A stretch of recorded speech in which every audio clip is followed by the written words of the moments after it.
going, Yuna? Good, thank you. Hi, everyone. What's going on, everybody? I'm a huge fan. It seems like there's a lot of huge fans out here as well. Everyone who knows your music just falls in love with it.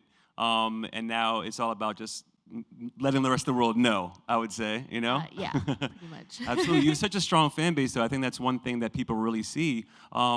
And especially if you go to one of your shows, there's all these fans from Malaysia, which is where you're from. Yeah. And they really represent for you. Yeah, they'll bring my Malaysian flag and everything like it's a badminton match, you know what I mean? It's like Olympics or something like that. It's really cool, yeah.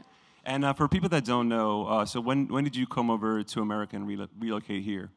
Well, I'm originally from Kuala Lumpur, Malaysia, and then I moved out here like about 5 years ago to pursue music. And I was already doing music back home in Malaysia for, like a couple of years. And then, I don't know, I just wanted something different and new. And I moved to LA, and I got to work with a lot of, really cool producers. So I'm still here. This is my third album. It's really, it's a lot of fun. And it's a great album. I've heard it. It's amazing. Thank you. Everyone get it. And there was just the new single just came out, Crush, with Usher. Mm-hmm. And there was a video for it and everything. What was it like working with him? I mean, that's just amazing. When I actually met Usher about 2 years ago, and, it was not, like, the meeting was not related to music or anything like that. We just wanted to meet up and, talk. And back then, I wasn't recording anything yet, so I didn't really like, hey, let's work on music together. I'm a little bit shy when it comes to, talking to other musicians. I want to be kind of just like chill, although like inside I'm like dying. I'm like, oh my God, Usher. But he was really cool. He was super sweet. And then when I finally got into the studio and started working on chapters, I had Crush, and it was just me. I wrote the song with Brian and Mac from Fisticuffs, and there was something missing in Crush, and I just thought that, we need like a male vocal, and the only name that popped up in my head was just Usher, like we need Usher on this track, and I didn't want anybody else to be on it, and I reached out, and he said yes, so. That's amazing. I mean, there's such a cool group of collaborators on this album. Mm-hmm. There's also DJ Premier, legendary hip-hop producer. Everyone who was a hip-hop fan, I think, was really excited to hear that song. How did you guys link up, and what made you want to work with him? It seemed like a very unexpected move. My E&R back then, Dahlia, she introduced us, and obviously my manager as well, he was really excited about this project, and he really, really, really wanted me to get into the studio with DJ Premier. And I was in New York, actually, because he's out here, right? So we met up, and the whole day we were just hanging out and listening to his, he has this sea of records, in his studio. So we were just going through one record after another. We were talking about music. We were just getting to know each other, which is a lot of fun when you work with someone. And I think after that, I went back to LA. He did this track, which is Places to Go, that you're hearing today. And I listened to it, and I just fell in love with it immediately. I was just like, okay, well, let's do this. And there you have it, Places to Go. Well, that's awesome. I mean, now you have something in common with Nas and Jay-Z and Biggie and all the other people he's worked with. And also just Janae Aiko's on the album, which is also fantastic. What made you want to work with her? Because I know you guys sort of have an interesting connection, and you have connection with her music. Yeah, well, when I was working with Fisticuffs, they worked on, previously, they worked with Miguel and Janae and a lot of other R&B and hip-hop artists. And I don't know, because we were in the same circle, so it was bound to happen. I was bound to kind of just Janae, do you want to, get on my record? So she's I feel she's a role model, to me, I look up to her. And I think the last 2 years, in my music career, I was listening to a lot of her stuff. I was going through, like a pretty rough breakup. So she was kind of like my big sister, and I was listening to her songs and I could like relate to all of her songs. And writing chapters, it was kind of like a full circle, like I have to have, I had to have her on my album because this will complete the circle finally, you know what I mean? And she said yes as well, so I was really excited to have her part of chapters, and we have a song together called "Used to Love You," and yeah, it's great. Like I love it. It's one of my favorite tracks from the album. My favorite, yeah. And the album as a whole, I mean, that's a perfect transition. The album as a whole is inspired. It's sort of a breakup album, I think we could call it, right? Pretty much, yeah. So pretty much, okay. It's kind of like self-love or self-discovery and yeah, self-appreciation album, I think. Yeah. Right. Well, I mean, was it hard to take heartbreak and put it out there, kind of like you've never done before in your earlier albums? Yeah, I feel like for this album, I was more open, like I had a talk with, like with my best friend, and she was like, you really need to let go of your insecurities and just like go for it, like I feel like you're just holding back. And I agreed with her. Like in my previous albums, yeah, I wrote all these songs like about love and relationships and breakups, but it wasn't quite like chapters. So I really just decided to let go of my insecurities and just like be me and be honest and be real and say whatever. You can't really write anything that you don't know.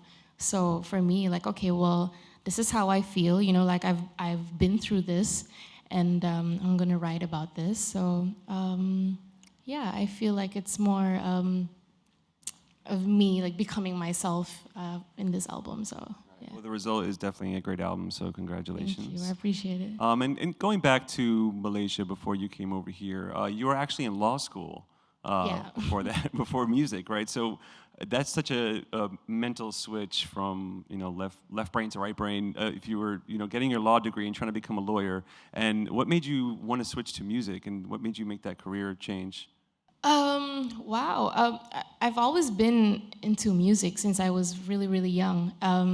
But when I discovered that I could write music, it was a game changer. It was like, oh, this law thing is over, for me. No, I'm kidding. But I was in law school, but yeah, when I first started writing songs, it was a different feeling. It's like, wow, this is something, like this is the love of my life right here. I have to do something with this. I finished law school, like I graduated, and then I just focused on my music. And I think it's good to kind of just like finish off your school and your degree, because you kind of like know now that, okay, now I can really do whatever that I want to do and actually accomplish something, because I've accomplished this. I know I can go out there and try something else and accomplish that thing too. So yeah, I think. Do you ever negotiate any of your own contracts? No. No, take this out. What? No. I get that question a lot, but no, it's a completely different world, Like entertainment law is entirely different thing. So I need a lawyer to kind of like take care of me. Right. Yeah. And you initially posted your songs online, and that's where they first started to gather attention, right? If I'm not mistaken, on MySpace and YouTube, and yeah, which is awesome. MySpace music. How have you seen things like evolve from then? I mean, to be that's like the early days of social media, basically, and to now where you still have a huge fan base online. How have you seen that change and evolve over the years? Like social media has always like played an important role in my music career. Like you said, like I started out with MySpace music, and I feel like I had that upper hand of just like knowing how to play the game. Not that I'm playing the game, but like you just know what people like. So I started when I was like really young, like 19 or 20. In the social media thing. And yeah, it's really important to kind of just like stay in touch with your fans and get to know them and get to know what they like, get to know what they're listening to, and yeah, I keep track of what people say about me, and then like I take it and I collect all these information, and then I just like kind of just shape it into something that I can work with. Okay, well, when I go on tour, these are the things that my fans are saying about my show, and then okay, I need to work on this, I need to work on that, or I need to talk to my band about our performance.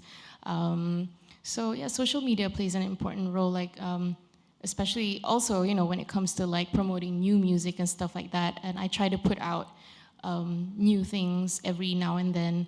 Doesn't matter. It could be music, it could be like vlogs, or it could be like photography, which I'm like really into. Yeah, it's a lot of fun. You basically just have to like constantly be creative when it comes to social media, and just have a lot of fun with your fans. So you're exposed to a lot of positive reinforcement from your fans, but then the downside of social media making artists and stars so accessible is that there's also sometimes negativity. So is it sometimes hard, you're scrolling through comments and everything's like, oh, this song is great, I love you, and then there's that negative, horrible comment that mixed in with it. Is that rough as an artist? After a while, you kind of like get used to it, like I get it all the time, like every day, like on my Instagram, on YouTube. YouTube is hilarious. Like they have like those are the worst commenters. Can we all agree? But after a while, you just kind of like, oh, okay, well, that's mean, but you just carry on with. I don't know, like for me, like I go through it, but I don't really put much thought into it, because I have like other things to do. That's a good way to do it. But yeah, but sometimes, there are like constructive criticisms in there, and you have to kind of like, take something from it and make yourself better, and yeah, but other than that, like I don't really like look at it too long, just like scroll. Right. So good advice. Yeah. So you were successful there in the music industry in Malaysia, and then you're having success here. What are some of the differences you've seen between being a musician and a star here and doing the same thing in Malaysia? I guess for me, personally, I feel like I can be more creative out here. Back home in Malaysia, I could be creative as well, but obviously it's such a small country and it's a small industry. I'm in, like it's a small family back home in Malaysia, and you kind of like know everybody and know what you're doing, and I love working with all of them. But for me, like when I come out here, it's a bigger world, obviously, because when you're in LA, you meet a lot of people who are just like me, who's from like different parts of the world, who are in LA trying to work on their music, and I get to do that with them, and it's a lot of fun. But back home, I feel like I could also work on music, but mostly I'm just I do a lot of appearances and celebrities stuff, like ambassadorships and stuff like that, which is a lot of fun too, because that's how I could stay in touch with my fans and have that constant connection with them. And but out here, like I'm able to actually be a musician. So yeah. I mean, that's what's amazing is that you came here and like you said, it's a much bigger pond, but you were immediately embraced by so many amazing people. I mean, we spoke about the people on this album, but right when you came over, you actually worked with Pharrell, which is just incredible. Can you tell us what that was like, being in the studio with him? Well, working with Pharrell, it came about when I was first signed to the Fader label, and the guys over at the Fader label were so supportive to me, and yeah, they set it up. Like they set up this studio sessions with Pharrell, and I wasn't really, I wasn't sure what I was gonna do, because I'm like, from Malaysia, you know, like I was from a jazzy acoustic singer-songwriter background, like very folky. And I didn't know like how to deal with like 808 beats or like, you know, like hip hop beats and R&B music. And although I did, you know, like I was a huge fan of like the 90s R&B. Like when I was younger, I was listening to a lot of, you know, R&B stuff. But musically, like writing, right? I mean, like I wasn't like trained to do so. But he was super sweet about everything, and he made me feel really comfortable with working with him. You know, he's Pharrell. So, but in the studio, he made me feel like as if, you know, like I'm at the same level. Like, okay, you need, you know, you need to do your work, and you know, you need to kind of like be open to new things. And that was what I learned from him. Like I just sort of, okay, well, you know, I don't do this a lot, but I need to kind of just be open to new things and kind of like experiment with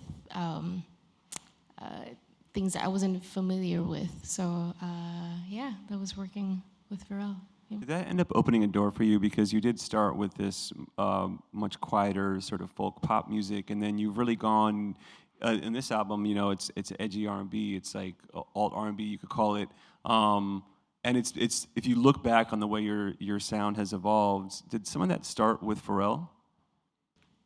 Yeah, definitely. You know, like I think he gave me the confidence to kind of just like get into R&B and like hip hop. And I feel like if I didn't start off like working with Pharrell, I would be like, I wouldn't know what to do with myself when I was in the studio with DJ Premier, you know. So or like with Usher, like the meeting with Usher, like I wouldn't know. Well, maybe or maybe not. Like I would have a song with Usher.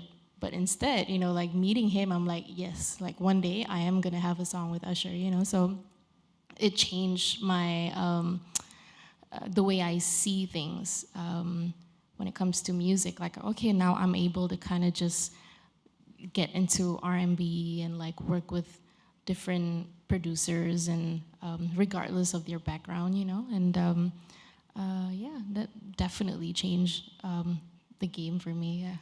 And the album comes out on May 13th, Chapters. So what's the thing about the album that you're most excited for the world to hear? The song from the album. Yeah, the song, or even just to a lyric or just a moment from the album. From the anything album? that you're like, I'm holding on to this. This is like, this is the thing I'm most proud of.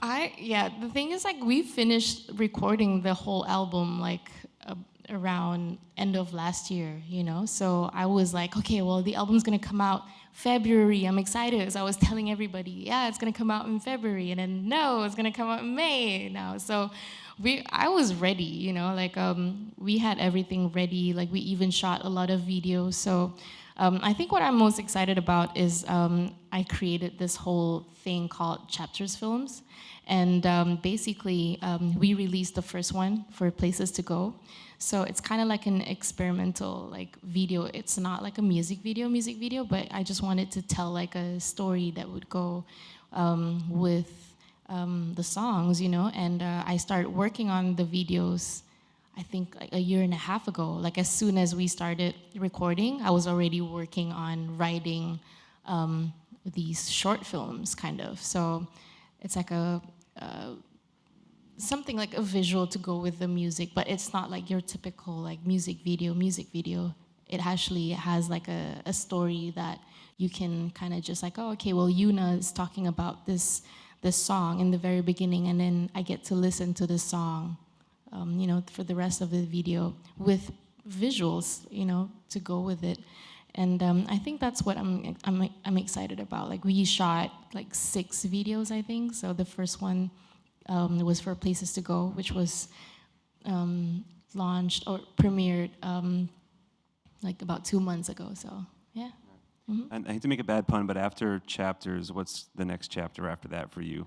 Is that a pun? That's not even a pun. But whatever it is, yeah. I don't know. I feel like I'm excited to go on tour. You know, like I feel really good about this album, and I can't wait to. I love going on tours. I feel like my previous tours had always been kind of like the same, like the same venues. Not that it's like anything bad, it's great, but I'm like curious to see if I could like perform in bigger venues, you know what I mean? Like for a bigger audience, and to see like what I can do with my band or with my production team. Basically the production team that I have now is me, like with clothes, and I'm the stylist, I'm the makeup artist, I'm the, so I'm excited to perform these songs from Chapters, and I would love to work with other artists as well. I would like to work for them, work with them, write for them, yeah, everything, like I just want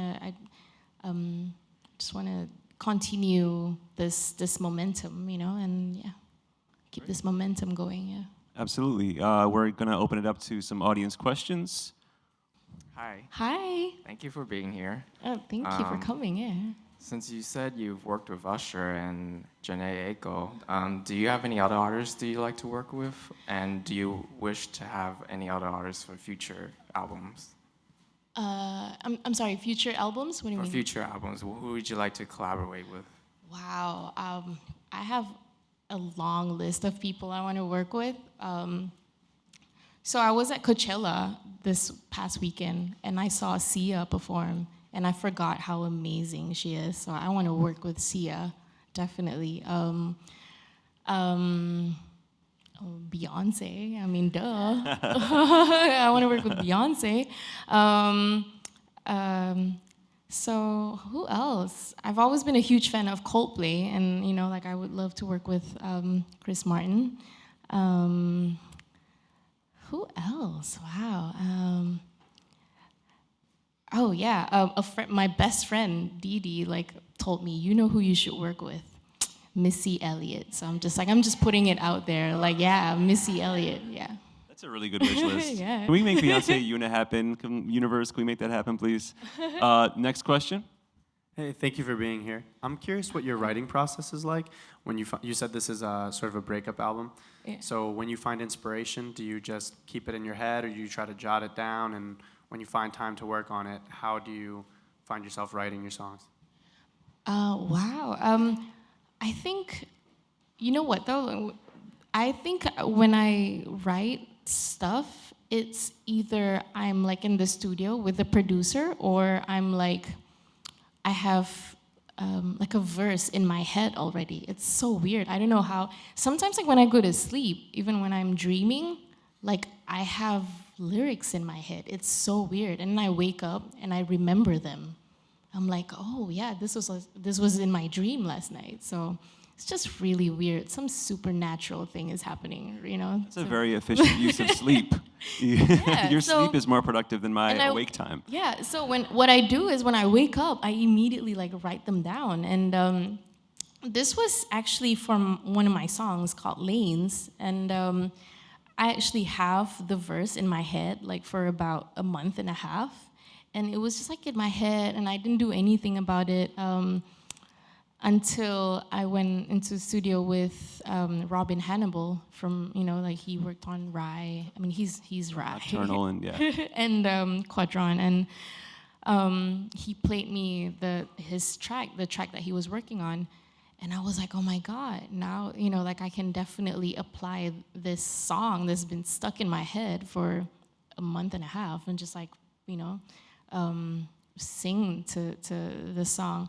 But yeah, when it comes to writing lyrics and the inspiration would probably be from real life experiences and things that I actually went through. Because like I said, I don't know how to write anything that that I don't know about. A lot of artists, I feel like a lot of artists who don't write their own stuff, they depend on writers, and which is great, they sing a story. But for me, I don't know how to do that. I don't know how to sing someone else's songs and someone else's lyrics. They're not mine. I feel really uncomfortable when I do that. So for this album, I wrote everything myself, and yeah. So Fantastic. We have time for one more question. Hi. Hi. I'm wondering really just, would you ever think about getting into production or producing things like as far as, you know, the 808s you were talking about or, you know? Yeah, definitely. I think in the very beginning of me writing songs, I was 19 and I was like in my bedroom just like messing around with GarageBand. I bought my first MacBook and I was like, you know, going crazy with GarageBand. And I wrote Someone Out of Town, which is like one of the songs from my first EP. And definitely, I don't know, I need to learn how to, you know, really get into it. But definitely in the future, you know, like for example, I recorded all the cover songs like Bieber and Drake, you know, like I produced it myself for all my cover songs. And yeah, I guess I just have to kind of like polish my producing skills a little bit. Yeah, I wouldn't call myself a producer though, so yeah. Great, thanks so much for taking the time to speak with us. Chapters will be in stores May 13th. Everybody pick it up, it's a great album. Thanks, Yuna. Thank you so much. Thanks for having me.